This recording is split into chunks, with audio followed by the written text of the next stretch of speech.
बिस्मिल्लाहिर्रहमानिर्रहीम। अस्सलामु अलैकुम वरहमतुल्लाहि वबरकातुहू। प्यारी तौलिबात, उम्मीद है कि आप सब खैरियत से होंगी।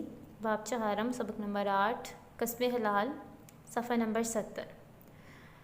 कसब कहते हैं कमाने को, हलाल कमाने होते हैं हलाल। कस्बे हलाल का मानी हुआ है रिज़्क़ हलाल कमाना। रोज़ी कमाना इबादत है और इबादत को उसी तरीके से सर अंजाम दिया जाएगा जिस तरीके से अल्लाह ताला ने नबी सल्लल्लाहु अलैहि वसल्लम ने हमें हुक्म दिया है। अल्लाह ताला ने हर इंसान को रिज़्क़ पाहाँ पहुँचाने का कुरान मजीद में वादा किया है कि हर मखलूक को अल्लाह ताला रिज़्क़ पहुँचाना अल्लाह ताला की ज़िम्मेदारी है। इसलिए जब इंसान की किस्मत में जो है वो उसे मिल जाएगा तो उससे चाहिए कि वो हलाल ज़राए इख्तियार करे, हराम ज़राए को छोड़ दे। रिज़्क़ हलाल में बरकत होती है, जबकि हराम माल में बज़ाहिर वो जितना ही ज़्यादा क्यों ना लग रहा हो उसमें कोई बरकत नहीं होती, क्योंकि उसमें अल्लाह ताला की रज़ा शामिल नहीं होती। सबक में हम इसका मुताला करते हैं और जानते हैं कि रिज़्क़ हलाल कमाने के अल्लाह ताला ने क्या ज़राए मुकर्रर किए हैं, ज़रिए जिनके ज़रिए हम रिज़्क़ हलाल कमा सकते हैं, और हराम तरीके जो हैं वो रोज़ी कमाने के कौन कौन से हैं जिनसे हमें बचना चाहिए। इसका मुताला कर लेते हैं। कस्बे हलाल का मायनी है हलाल कमाना। इससे मुराद ये है कि रोज़ी कमाने के लिए ऐसे तरीके इस्तेमाल करना जिनको शरीयत इस्लामी ने जायज़ करार दिया है। यह हकीकत है कि यानी रोज़ी कमाने के उन तरीक़ों पर अमल करके रोज़ी को कमाया जाए जिनको इस्लाम ने हलाल कहा है, जायज़ कहा है। यह हकीकत है कि हर इंसान इस ज़मीन पर अपनी ज़रूरतें लेकर पैदा हुआ है। इसे खाने के लिए ग़िज़ा, पीने के लिए पानी, पहनने के लिए लिबास, गर्मी सर्दी बारिश और तूफ़ान से बचने के लिए घर चाहिए। ये इंसान की बुनियादी ज़रूरतें हैं। इसके ज़िंदा रहने का दारोमदार इन ज़रूरतों के पूरा होने पर है। खालिक़ कायनात ने तमाम बुनियादी ज़रूरतें और सहूलतें ज़मीन में पैदा कर दी हैं। अल्लाह ताला का इरशाद है, तमाम ज़रूरतें इंसान की जो उसको जिन चीज़ों की उसको ज़रूरत होती है उसको और उनको हासिल करने के लिए सहूलतें भी अल्लाह ताला ने ज़मीन पर पैदा की हैं। हमने तुम्हारे लिए ज़मीन में वसाइल पैदा कर दिए हैं और इनके लिए भी जिनको तुम रिज़्क़ नहीं पहुँचाते। सूरह हजर आयत नंबर 20। वसाइल कहते हैं तरीक़ों को, ज़राए को जिनके ज़रिए हम रिज़्क़ कमा सकते हैं, रोज़ी कमा सकते हैं, अपनी ज़रूरियात को पूरा कर सकते हैं। अल्लाह ताला ने फरमाया जिनको तुम रिज़्क़ नहीं देते हम तो उनको भी रिज़्क़ पहुँचाते हैं, उनके लिए ज़राए मुकर्रर कर दिए हैं। तो इंसान तो अशरफुल मखलूक़ात है, उसके लिए तो बदरजा अल्लाह ताला ने रिज़्क़ पहुँचाने का इंतज़ाम किया है।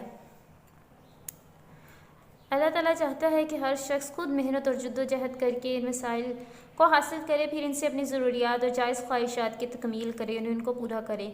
इस जद्दोजहद और मेहनत के लिए दीन इस्लाम ने कुछ उसूल बताए हैं। उन असूलों के मुताबिक कमाई के बाद तरीक़ों को उसने जायज़ करार दिया है और बाज़ तरीक़ों को नाजायज़ करार दिया है।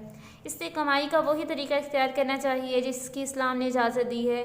जिन कामों से दीन की खिदमत हो, मखलूक खुदा को फ़ायदा हो, अल्लाह ताला की मखलूक को फ़ायदा हो और वो अल्लाह और उसके रसूल सल्लल्लाहु अलैहि वसल्लम के किसी हुक्म के ख़िलाफ़ ना हो, वो जायज़ हैं। वो तमाम ज़राए जिससे अल्लाह की मखलूक की खिदमत होती हो और अल्लाह उसके रसूल सल्लल्लाहु अलैहि वसल्लम के हुक्म के ख़िलाफ़ नहीं ना हो, वो तमाम तरीके क्या हैं, रिज़्क़ कमाने का जायज़ तरीके हैं। मसलन तिजारत, कारोबार करना, लेन देन वगैरह।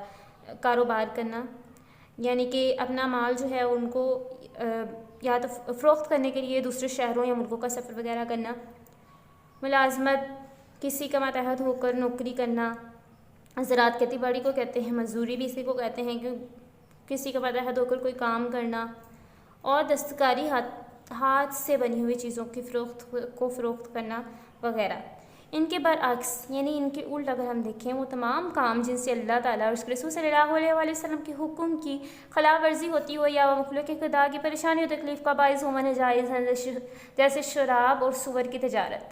सूअर भी जो है वो हराम जानवर है। अगर इसको कोई बेचता है यानी इसको ज़िबा करता है, फिर इसकी खाल वगैरह, इसका गोश्त वगैरह फ़रोख्त करता है, तो ये हराम जानवर है, तो इसलिए और शराब भी हराम है, तो इनका कारोबार करना क्या होगा, हराम होगा।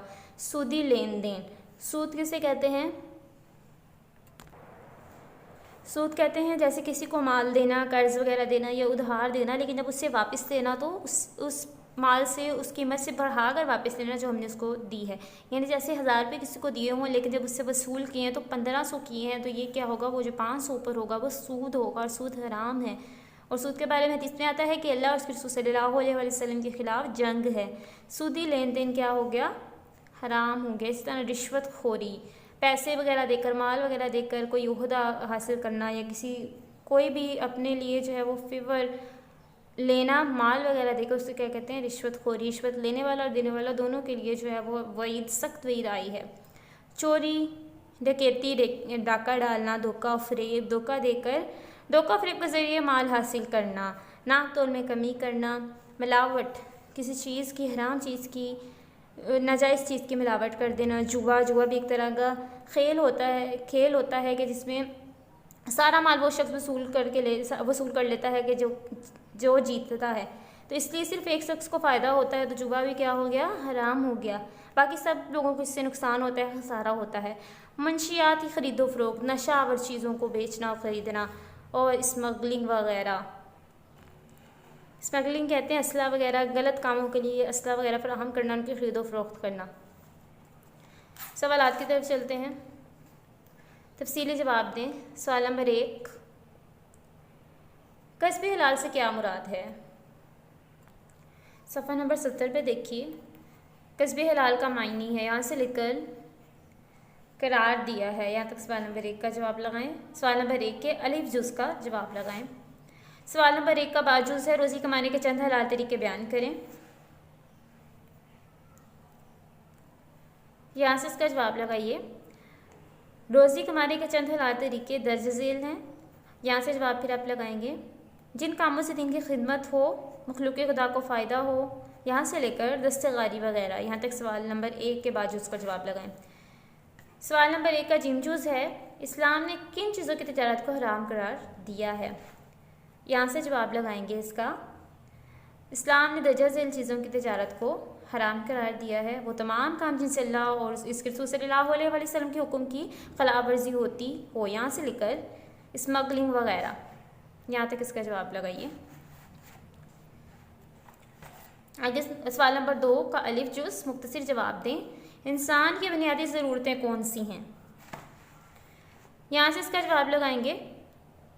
हर इंसान इस ज़मीन पर अपनी ज़रूरतें लेकर पैदा हुआ है, यहाँ से लेकर ये इंसान की बुनियादी ज़रूरतें हैं। यहाँ तक सवाल नंबर 2 के अलिफ जुज़ का जवाब हो गया। सवाल नंबर 2 का बाजुज़ देखिए, अल्लाह ताला ने इंसान के लिए रिज़्क़ का इंतज़ाम किस चीज़ के ज़रिए किया है?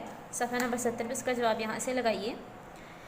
खल्क़ कायनात ने तमाम बुनियादी ज़रूरतें और सहूलतें ज़मीन में पैदा करती हैं, यहाँ से लेकर और जायज़ ख्वाहिशात की तकमील करें। यहाँ तक सवाल नंबर 2 के बाजुज़ का जवाब लगाइए।